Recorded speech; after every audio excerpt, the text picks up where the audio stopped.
आज जमहूरियत की फतह के दिन दहशतगर्दों ने एक बार फिर पाकिस्तान को ललकारा और खून आलूद याद दहानी करवाई कि वो अब भी मौत का खेल जारी रखने के काबिल हैं। उधर खुरेजी और इधर सियासतदानों के बड़े बुलंद और बांग दावे और वादे, और वहां अदालत की घन गरज। आज अगर इत्तेफाक राय से पार्लियामेंट में डेस्क बज रहे थे तो कल क्या स्विस केसेस पर खतरे की घंटियां बजेंगी या बजनी शुरू हो गई हैं? मैं हूं फहद हुसैन और यह है सेंटर स्टेज।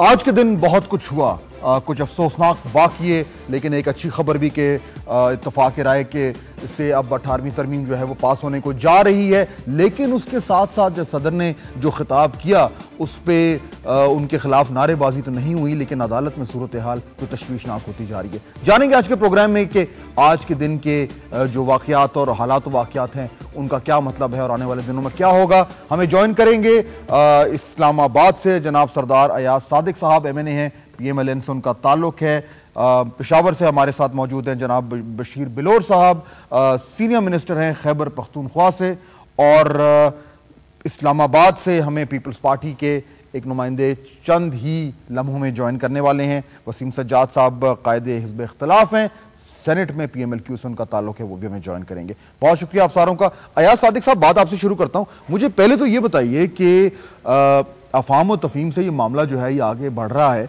लेकिन आज शहबाज शरीफ साहब भी नहीं आए पार्लियामेंट में और ना ही मियां नवाज शरीफ आए, क्या वजह है? जी शुक्रिया फहद साहब।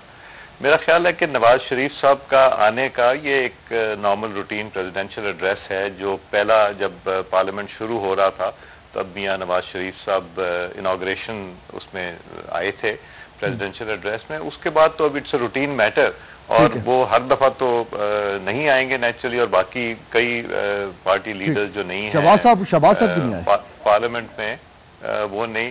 शहबाज साहब का मुझे नहीं पता कि I am not aware of that. मैं I will be very frank with you. और मैं देख रहा था कि उनकी कुर्सी भी नहीं रखी हुई थी वहां पे जो जहां सारे चीफ मिनिस्टर्स वो बैठे थे, but I am not well aware कि अच्छा मैं इसलिए पूछ रहा हूँ क्योंकि वो आज ये नोटिस हुई है बात, और कैमरे, क्योंकि आप जानते ही हैं कि कैमरे की नज़र से कुछ नहीं छुपता। जब बाकी तीनों वज़रा आला वहाँ पे बैठे हुए थे और जो एक पॉलिटिकल बैकग्राउंड भी है हुकूमत के साथ, तो ये बात नोटिस हुई है कि मियाँ शहबाज शरीफ वहाँ पे मौजूद नहीं थे, उनको होना चाहिए था, और अगर कोई वजह थी वाकई में कि वो नहीं आ सकते तो उसको बयान किया जाना चाहिए था, वरना क्या सराइयाँ शुरू हो गई। नहीं, मेरा ख्याल है कि जी ये एक ऐसा डॉक्यूमेंट था।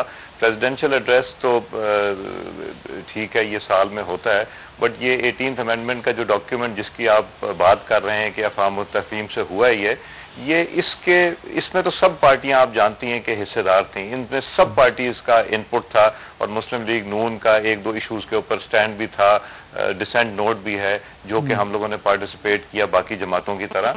मगर ये इंशाल्लाह कोई ऐसी चीज नहीं होने वाली जिससे कि हमारी कोई खिंचाव या तनाव होगा।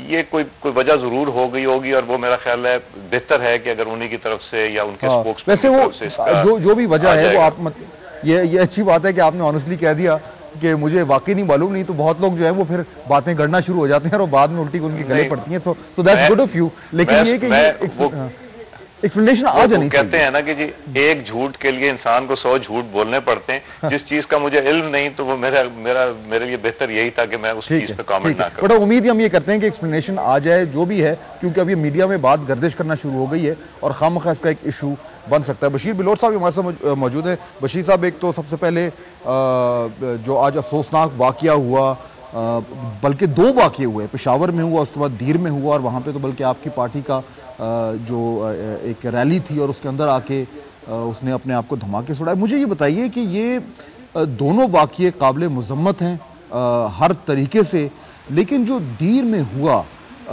इससे क्या आप खुद हैरान हुए कि अभी तक इस किस्म की दहशतगर्दी करने की काबिलियत है लोगों के पास और ये ANP को टारगेट कर रहे हैं? Thank you very much. आपने इस आम वाक़े के बारे में पूछा। मैं आपको ये बताऊं कि दीर और मलकन डिवीज़न सारा ही आप केलम में था कि तकरीबन वो सब कंट्रोल हो गया था ये टेररिस्ट का, और यहाँ तक था कि हमारे फजल रहमान मौलाना साहब ने फरमाया था कि मारगले की पहाड़ियों तक भी टेररिस्ट पहुँच चुके हैं। मगर अल्लाह के फजल से वो जो हुआ है आज, इसकी हम जितनी मजम्मत करें कम है, जितनी ज़्यादती हुई है। और हमारे बदकिस्मती है कि हमारी पार्टी ने स्टैंड लिया है अपनी कौम के लिए, अपने मुल्क के लिए, कि ताकि हम इन लोगों के साथ स्टैंड लेकर और इनको ख़त्म करें। तो उसकी वजह से हमें टारगेट कर रहे हैं। और ये सच्ची बात है जैसे आपने फरमाया कि अनएक्सपेक्टेड हुआ है। कल हमने पेशावर में परसों जलसा किया, जुलूस किया, तकरीबन 2-3 घंटे हम सड़कों में फिरते रहे, मगर खुदा का शुक्र है ऐसा कोई वाक़या नहीं हुआ। और ये अफसोसनाक वाक़या जो तेमरगरम में हुए, हमारे 42 वर्कर जवान शहीद हुए हैं और तकरीबन हमारे 60 लोग जो हैं वो ज़ख्मी हुए हैं, और 24 लोगों को हमने हेलीकॉप्टर के ज़रिए पेशावर पहुँचाया है। और इस अफसोसनाक वाक़े की जितनी मजम्मत की जाए कम है।